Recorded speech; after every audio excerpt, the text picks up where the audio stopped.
ఇప్పుడు చూసాం మరి మన చింతపల్లి మధుసూదన్ రెడ్డి గారు మోడీ గారు చంద్రబాబు నాయుడు గారి ఇంటికి వెళ్ళడాన్ని బహుశా అది కరెక్ట్ కాదు అనేది ఆయన వర్షను. సో పవన్ కళ్యాణ్ గారి ఇంటికి వెళ్ళడం ఓకే, ఒక 30% వరకు మేము ఏకీభవిస్తామని చెప్తూ ఉన్నటువంటి సరే, ప్రధానిగా ఉన్నటువంటి వ్యక్తి దేశంలో ఎక్కడికైనా వెళ్ళొచ్చు. గతంలో పాకిస్తాన్ ప్రధానమంత్రిగా ఉన్నటువంటి ఐ థింక్ నవాజ్ షరీఫ్ గారి మనవరాలు పెళ్లికి కూడా ఆయన వెళ్ళిపోయినటువంటి పరిస్థితి. సో ఆయనకి హద్దులు లేవు వాస్తవంగా. సో అది సెకండరీ. సో ఇక్కడికి వెళ్ళినటువంటి సిచ్యువేషన్ల నేపథ్యంలో అసలు చింతపల్లి మధుసూదన్ రెడ్డి గారిలో ఒక ఆవేదన కనిపిస్తోంది. సో అసలు తెలంగాణ వాసులు అంటున్నారు ఈరోజు పవన్ కళ్యాణ్ గారిని, అలాగే చంద్రబాబు నాయుడు గారిని. అసలు ఏంటి ఒకసారి పీసీఆర్ ఆ పవన్ కళ్యాణ్ గారి ఫ్యామిలీని కలిసిన వీడియో కూడా ఒకసారి అండి, కొంచెం బాగుంటుంది, అది చూస్తుంటే కొంచెం అందంగా ఉంది చూడడానికి. అది ఒకసారి ప్లే చేయండి. వెంకటేశ్వర్ గారు రియాక్ట్ అవ్వండి ప్లీజ్.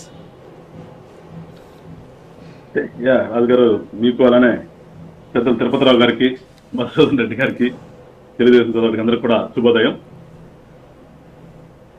మధుసూదన్ రెడ్డి గారు పాపం అంతకు మించి ఏం మాట్లాడతారు? ఖచ్చితంగా వ్యతిరేకించాలి.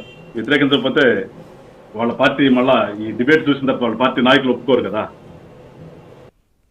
కానీ ఇక్కడ మనం ఆలోచించాల్సింది ఏంటంటే ఇంతసేపు రాజకీయమే కాదు కదా. రాజకీయం అంటే ఇక దాంతోనే కొట్టుకుని దాంతో చావటం అనేది కదా. మనుషులం కదా, ఫస్ట్ ఆఫ్ ఆల్ మనుషులు అన్న తర్వాత మానవీయ సంబంధాలు ఉంటాయి. లేదా తిరుపతిరావు గారు చెప్పారు, మా పార్టీలో ముందు గృహ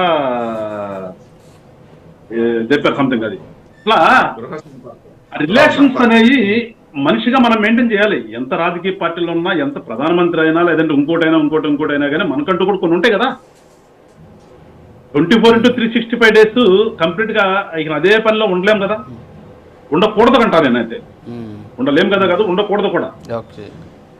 ఉద్యోగస్తుడికి 10 to 5 పెట్టిన తర్వాత, లేదంటే అతను సెలవులు పెట్టుకోవడానికి సంవత్సరంలో 30 రోజులు 40 రోజులు సెలవులు ఎట్లా ఇస్తారు? జస్ట్ లైక్ రాజకీయ నాయకుడైనా సరే, ప్రధానమంత్రి అయినా, ముఖ్యమంత్రి అయినా